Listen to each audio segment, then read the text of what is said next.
There's more than one way to be an expat in Indonesia. There's the serial expat who plans to leave after a few years. There's the one who just bought a one-way ticket and hoped for the best. There are laptop warriors and more. Let's face it, not all expats are created equal. Many of us just kind of slide into expat life, one visa renewal at a time.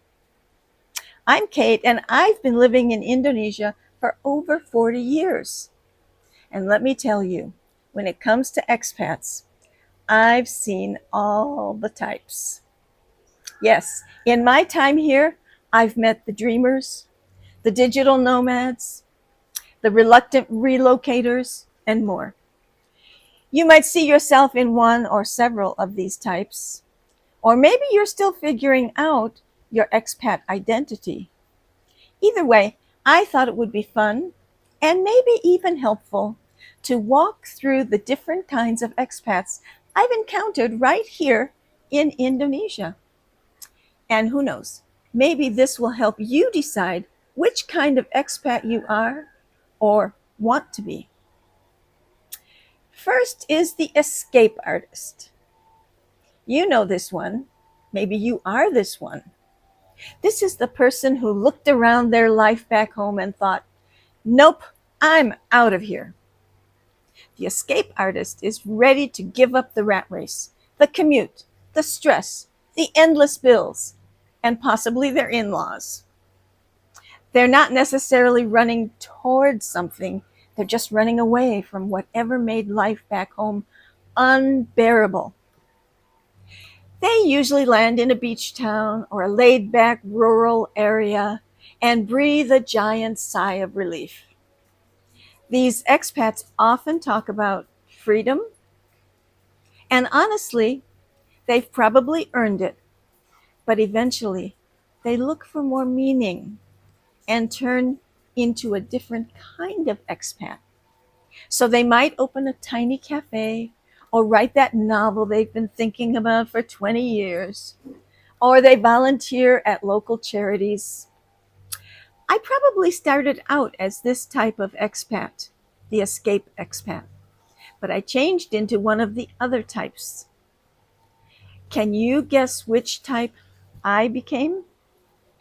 Next, the digital nomad is a laptop warrior. The co-working space regular person. These expats didn't leave their job, they just took it with them.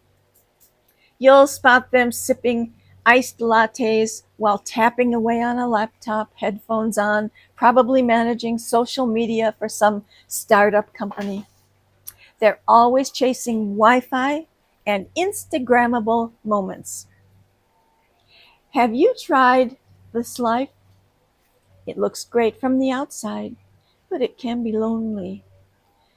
Constantly moving, always getting ready for the next visa run, never quite putting down roots. But they love this flexibility. And for people who crave variety, the digital nomad path is a dream. The next one is the long-term settler. This expat is in it for the long haul. They didn't just come to dip a toe in the water. They dove in head first, learned the language, married a local, and started a business or got a job, often teaching English at local language schools. They've got local friends, local habits, and they know where to get the best food at the best price. They're not tourists. They're fixtures in the community. If you've lived abroad for a while, you might have turned into this person without even realizing it. One day you're learning basic greetings, and the next you're giving directions to new arrivals. Sound familiar? Then the retiree dreamer is the person who said, you know what? I've worked hard my whole life. Now it's my time. And instead of sitting in a rocking chair, they're sipping coconut water on a balcony with an ocean view. These expats are all about living well for less. I've seen many here in Indonesia, drawn here by warm weather, friendly locals, and affordable health care. They tend to be the most relaxed of all expats. But don't be fooled, they're also the ones who did plenty of their research before moving overseas. A lot of it, a lot of research. If you're planning to move abroad after retirement, talking to one of these veterans is like finding buried treasure. Next one is the love expat. This expat didn't mean to move overseas. They just fell in love with a person or sometimes with a place. You might be this expat if you started by visiting your significant other's hometown and somehow ended up moving there permanently. Or maybe you studied abroad, fell for the lifestyle, and never went home. Love expats often end up learning the language faster and integrating more deeply. They usually build their lives around a local family, and their motivation to adapt is stronger than most. But it's not always easy. Culture shock can hit hard, and the pull of home can get complicated because they might be confused about whether their new home is really what they want. The next expat is the missionary or volunteer. Not all expats are in it for themselves. Some go abroad to give back.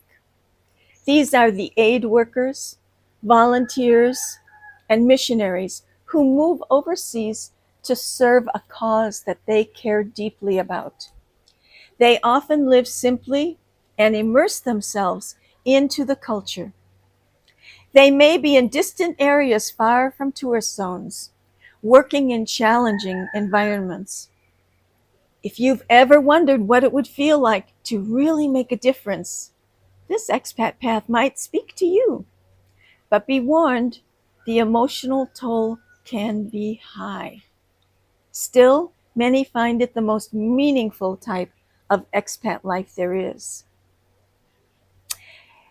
And then there's the reluctant relocator who didn't choose expat life. Instead, it chose them. Maybe their spouse got transferred. Maybe their company moved them.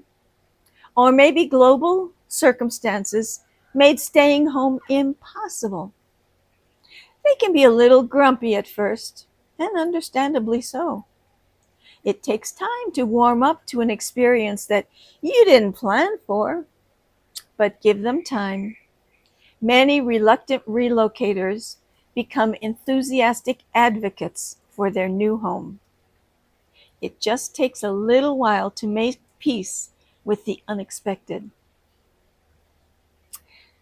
So, which kind of expat sounds good to you? Or are you a mix of several? Maybe you started as an escape artist and turned into a long-term settler. Yes, that's what I think happened to me, and I'm very happy it did. So there you have it, my unofficial, totally unscientific breakdown of some of the expat types I've met during my years here in Indonesia. Maybe you saw yourself in one of them, or maybe you thought, yikes, I hope that's not me. Either way, it's all part of the adventure, right? Whatever path brought you to expat life, the real question is, what kind of expat do you want to be? Are you happy with where you are? Or are you still figuring it out? And hey, if you're just dreaming about moving abroad, this list can help you plan. It can help you decide what kind of lifestyle suits your personality. Are you craving adventure, stability, purpose? Expat life isn't one size fits all. It comes with trade offs, surprises, and moments where you ask, what was I thinking? But it also comes with connection, discovery, and sometimes a really great new life. If any of these types hit home, I'd love to know. What kind of expat are you? Or maybe you're still planning and wondering which. Drop a comment and let's start a conversation. And if you've got your own category that I missed, please share it. I'm always learning from fellow wanderers. Thanks for watching, and if you enjoyed this little tour through expat land, I've got more expat stories, tips, and let's be honest, maybe a few rants coming your way soon. Until then, wherever you are in the world, keep exploring, keep laughing, and keep being exactly the kind of expat you want to be. Bye for now. Till next time.